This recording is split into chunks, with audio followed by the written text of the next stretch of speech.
𝗬𝗵𝗲 everyone. Inshallah, I'll be introducing you to a new book by 𝗦𝗺𝗵𝗲, and the book is called The Reading Revolution.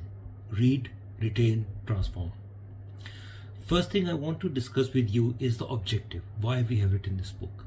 We have written this book with two objectives in mind. One of them being that our relationship with the books have been severed. Muslims used to be the biggest collectors of the books. We have written some of the most life-changing, some of the most transformative books in the history.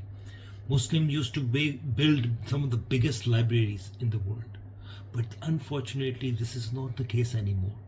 So we want to restore that relationship and restore that love for books and love for reading. That's one of the key objectives of writing this book.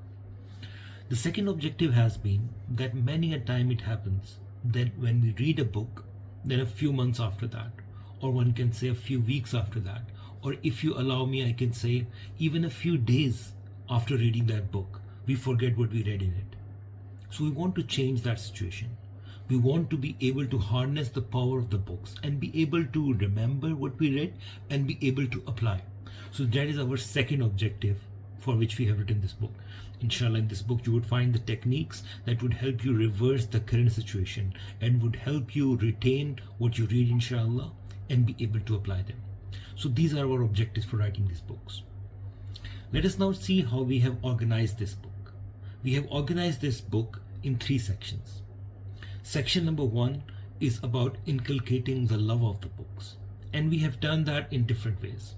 One of the ways in which we have tried to cover this aspect is through intellectual dimension, to explain that the books contain the wisdom that their authors acquire over a period of many years. Through their research, through their toil, through their effort, what they acquire, they summarize in that book. And by you reading those books, you would be attaining the wisdom that they acquired over a very long period of time. And imagine if you read books from many authors on many different topics, written in many different eras, how much wisdom you can acquire. And through this you can achieve what we have been taught to ask Allah subhanahu wa ta'ala for. The ability to see the reality of the things as they are. Through this wisdom that you can acquire from the books, you can see the reality of the things as they are. So this is what is explained in chapter number 1.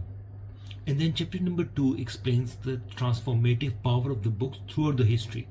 In that we have explained how different books, starting from the biggest book of revolution, the Quran, changed the history, how they have been transforming humanity, how they have been transforming the history.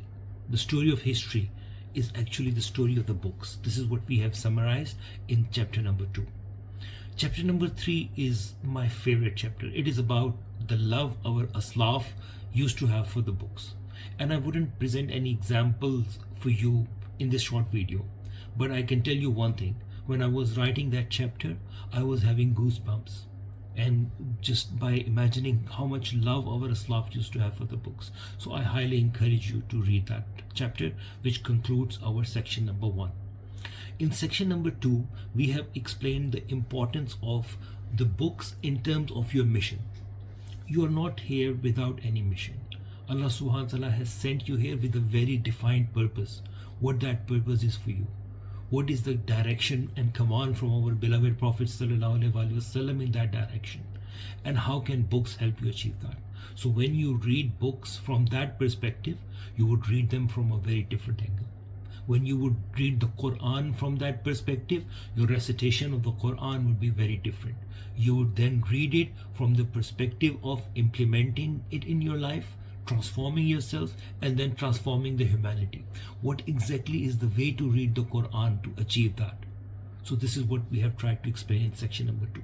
In addition, section number 2 also explains the way you would implement the Quran. And that is by benefiting from the example, from the life of the biggest of the teachers, our beloved Prophet ﷺ. So how you should study Seerah.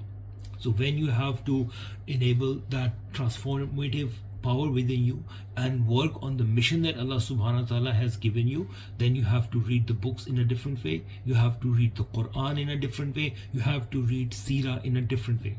Seerah then would not just be a list of chronological events for you. It would be a lived experience, how the Prophet ﷺ executed that struggle.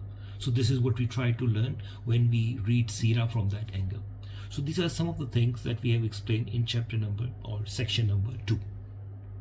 We now move on to section number 3, which is the last section of this book. And in this section, we have got a few chapters that explain the effective methodologies of reading the books. Starting from book selection, what should be included in your reading list? One of the things being the understanding of the Jahiliyyah of the past, the present and the future. Why have we included that? It is because when you are trying to perform the mission, you are trying to execute the mission that has been given to you, you would inevitably come across certain hurdles, some certain attacks from the Satan, about which Satan promised that it would attack you from your front, from your back, from your right and from your left. So it would attack you from every angle. So you have to understand what those attacks are, what that Jahiliyyah is. And history proves, history tells us that the talbis of Iblis, its deceptive tactics have remained the same throughout the history.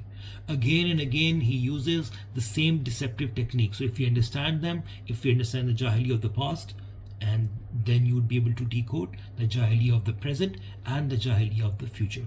So one of the things that has to be in your reading list.